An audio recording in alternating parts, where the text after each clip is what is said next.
Hi friends, welcome back to our channel. NTPC నుంచి ఒక కొత్త నోటిఫికేషన్ అయితే రిలీజ్ కావడం జరిగింది. మనకి అన్ని ఆఫీసర్ స్థాయి ఉద్యోగాలు అయితే రిక్రూట్మెంట్ అయితే చేస్తున్నారు. మంత్లీ 60,000 వరకు అయితే శాలరీస్ అయితే తీసుకోవచ్చు అనమాట.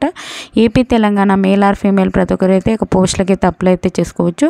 ఫుల్ డీటెయిల్స్ అయితే వీడియోలో ఎక్స్ప్లెయిన్ చేశాను, చూసి అప్లై చేసుకోండి. అంతకంటే ముందుగా మీకు ఒక చిన్న రిక్వెస్ట్ అండి, వీడియో నచ్చినట్లయితే కంపల్సరీగా లైక్ చేయండి. అలాగే ఛానల్ సబ్స్క్రైబ్ చేసుకోకుంటే సబ్స్క్రైబ్ చేసుకోండి. ఒక చిన్న లైకే కదండి చేసినట్లయితే నేను కూడా మరికొన్ని వీడియోస్ చేయడానికి నాకు కూడా ఎంకరేజ్మెంట్కి అయితే ఉంటుంది.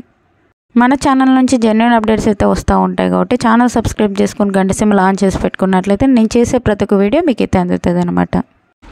ఫ్రెండ్స్, ఈ యొక్క నోటిఫికేషన్ సంబంధించి మనం డీటెయిల్ చూసుకున్నట్లయితే గవర్నమెంట్ ఆఫ్ ఇండియా కింద పనిచేస్తున్నటువంటి ఎన్టీపీసీ లిమిటెడ్ నుంచి ఒక జాబ్స్ అయితే మనకి రిక్రూట్మెంట్ అయితే చేస్తున్నారు.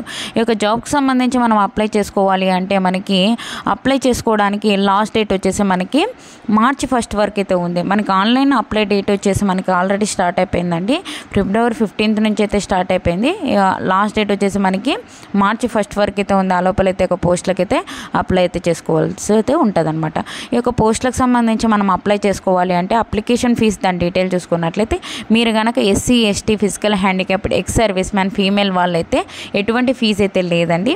ఫ్రీగా అయితే అప్లై అయితే చేసుకోవచ్చు. మిగతా క్యాండిడేట్స్ ఎవరైతే ఉంటారో జనరల్, EWS, OBC వాళ్ళు ఎవరైతే ఉంటారో వాళ్ళైతే 300 రూపీస్ పే చేయవలసి అయితే ఉంటుంది. ఒక స్టేట్ బ్యాంక్ ఆఫ్ ఇండియా అని చెప్పి ఒక బ్యాంక్కి వెళ్ళి మీకు అకౌంట్ నెంబర్ అండ్ డీటెయిల్స్ అయితే ఇవ్వడం జరిగింది. ఆ అకౌంట్ నెంబర్కి సంబంధించి మనము అమౌంట్ అయితే పే చేయవలసి అయితే ఉంటుంది అనమాట. ఓకేనా. ఈ యొక్క పోస్టులకి మనకు ఇక్కడ ఎవరు అప్లై చేసుకోవచ్చు అని చెప్పి మనకి ఇక్కడే జనరల్ కండిషన్స్లో అయితే ఇవ్వడం అయితే జరిగింది. ఇండియన్ నేషనల్స్ ప్రతి ఒక్కరు అయితే అప్లై అయితే చేసుకోవచ్చు అనమాట. AP, Telangana male or female ప్రతి ఒక్కరు అయితే అప్లై అయితే చేసుకోవచ్చు. ఈ యొక్క జాబ్కి సంబంధించి మనకి ఏజ్ లిమిట్ దాని డీటెయిల్ చూసుకున్నట్లయితే మనకి మినిమం 18 ఇయర్స్ అయితే ఉండాలండి.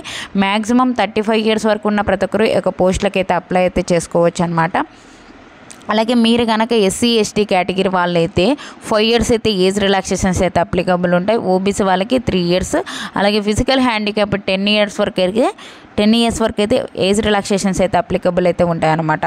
ఈ యొక్క జాబ్కి సంబంధించి మనకి వేకెన్సీస్ దాని డీటెయిల్ చూసుకున్నట్లయితే ఇక్కడ ఇచ్చారు చూడండి. అసిస్టెంట్ ఎగ్జిక్యూటివ్ సంబంధించి పోస్ట్ అయితే మనకి రిక్రూట్మెంట్ అయితే చేస్తున్నారు. మనకి టోటల్ వచ్చేసి మనకి 400 అయితే వేకెన్సీస్ అయితే ఇవ్వడం జరిగిందండి. మనకి జనరల్ కేటగిరీ UR అంటే జనరల్ కేటగిరీలో వచ్చేసి మనకి 172 అయితే వేకెన్సీస్ అయితే ఇవ్వడం జరిగింది. EWS వాళ్ళకి 40, OBC వాళ్ళకి 82, SC వాళ్ళకి 66, ST వాళ్ళకి 40 అన్ని వేకెన్సీస్ అయితే ప్రతి కేటగిరీ వాళ్ళకి వేకెన్సీస్ ఉన్నాయి కాబట్టి ప్రతి ఒక్కరు అయితే అప్లై అయితే చేసుకోవచ్చు, మేల్ ఆర్ ఫీమేల్. ఓకేనా. ఈ యొక్క జాబ్కి సంబంధించి మనము అప్లై చేసుకొని జాబ్ వచ్చినట్లయితే మనకి మంత్లీ శాలరీ ఎంత ఉంటుంది అంటే మనకి 55,000 పర్ మంత్ అయితే ఇవ్వడం జరుగుతుంది. దాంతోపాటు మనకి హౌస్ రెంట్ అలవెన్సెస్, ఇలా నైట్ షిఫ్ట్ అలవెన్సెస్, చాలా రకాల అలవెన్సెస్ అయితే ఇవ్వడం జరుగుతుందండి. అన్ని రకాల అలవెన్సెస్తో పాటు మనం 70,000 పైగానే మనము శాలరీస్ అయితే తీసుకోవచ్చు చేరగానే. ఓకేనా. ఈ యొక్క జాబ్కి సంబంధించి మనం అప్లై చేసుకోవాలి అంటే మనకి ఎడ్యుకేషన్ క్వాలిఫికేషన్ దాని డీటెయిల్ చూసుకున్నట్లయితే మనకి ఇక్కడ ఇచ్చారు చూడండి. ఏ విభాగంలో మనం 40% మార్క్స్తో ఈ యొక్క BE బీటెక్ అయితే చేసి ఉండాలి. ఏ విభాగంలో చేసి ఉండాలి అంటే మెకానికల్లో కానీ ఎలక్ట్రికల్ విభాగంలో 40% మార్క్స్తో పాస్ అయినట్లయితే ఒక జాబ్స్కి అయితే అప్లై అయితే చేసుకోవచ్చు. మనకి 1 ఇయర్ ఎక్స్పీరియన్స్ కూడా అడుగుతున్నారు ఫ్రెండ్స్. ఇక్కడ చూసుకున్నట్లయితే మనకి ఆపరేషన్ విభాగంలో కానీ, మెయింటెనెన్స్ విభాగంలో కానీ, పవర్ కెపాసిటీకి సంబంధించి 100 మెగావాట్స్ అయితే ఉండాలని చెప్పి అయితే ఇవ్వడం అయితే జరిగింది. కాబట్టి మీరు ఈ యొక్క ఎక్స్పీరియన్స్ ఉన్నట్లయితే ఒక జాబ్స్కి అయితే అప్లై అయితే చేసుకోండి. కాంపిటీషన్ అయితే చాలా తక్కువ అయితే ఉంటుంది, ఎందుకంటే ఈ యొక్క ఎక్స్పీరియన్స్ అడిగారనమాట. మీరు కనుక ఈ యొక్క ఆపరేషన్ విభాగంలో, మెయింటెనెన్స్ విభాగంలో కానీ ఈ యొక్క పవర్ కెపాసిటీ 100 మెగావాట్స్ ఉండేదట్లా మీరు ఎక్స్పీరియన్స్ తీసుకున్నట్లయితే ఒక జాబ్స్కి అయితే అప్లై అయితే చేసుకోవచ్చు అనమాట. మీకు ఏమైనా డౌట్స్ ఉంటే కామెంట్ సెక్షన్లో కామెంట్ చేయండి, తప్పకుండా అయితే రిప్లై ఇస్తాను. అలాగే వాట్సాప్ ఛానల్, వాట్సాప్ గ్రూప్స్ కింద అయితే లింక్స్ అయితే డిస్క్రిప్షన్లో ఇచ్చాను. అందులో జాయిన్ అయినట్లయితే నేను చేసే ప్రతి ఒక్క వీడియో మీకు అయితే అందుతుంది అనమాట.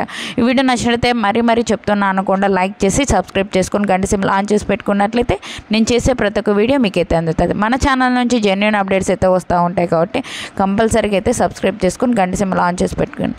Thank you friends, thank you for watching. Have a nice day friends.